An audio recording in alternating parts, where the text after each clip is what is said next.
Hello mga guys. Hi, good morning. Hello guys, alam mo ba? Andito ako sa bahay, naglilininis kasi magluluto ako guys. Alam mo guys, katatapos ko lang maglaba. Ayan kasi mahal na mahal kong anak ko.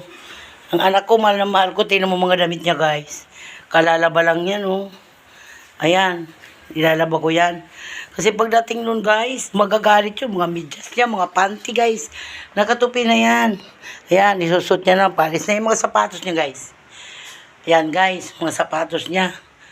Nilalaba ko maigi yan guys. O, palibasa kasi guys, mag-isa lang siya. Kaya guys, ayan, spoiled. Kaya mo guys, nagluto na ako ng itlog. Tapos guys, yung sapatos niya. Yung sapatos niya guys, pag hindi yan maayos, tinatapon niya. Ayan na guys, dumating ng anak ko. Opo, nalaban na yan anak. Pakitapon, ayoko. Oh, tamo guys, ang ugali nun. O, tingnan mo. Grabe guys. Grabe talaga, tamo. Kawabras ko ng sapatos niya guys. Itatapon niya yan. Yung padala nga. Yung padala. Tapos ayan guys, oh. Grabe guys, oh. Ayan, pinadalhan pa ng daddy niya. Ayan. Pakitapon yung hindi Ayan guys, oh. Tapos guys, ayan oh. Ayan. Papadala lang. Ayan guys.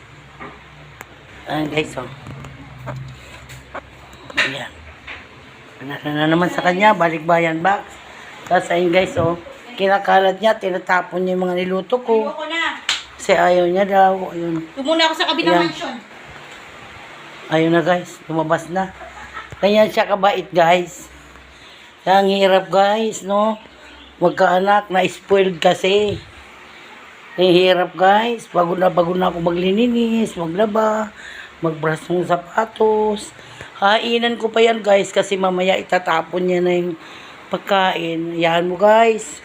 Kaya wag tayo mag-spoil ng anak. Ang hirap pala masyadong mahal na mahal mo. Sobrang pagmamahal. Grabe guys.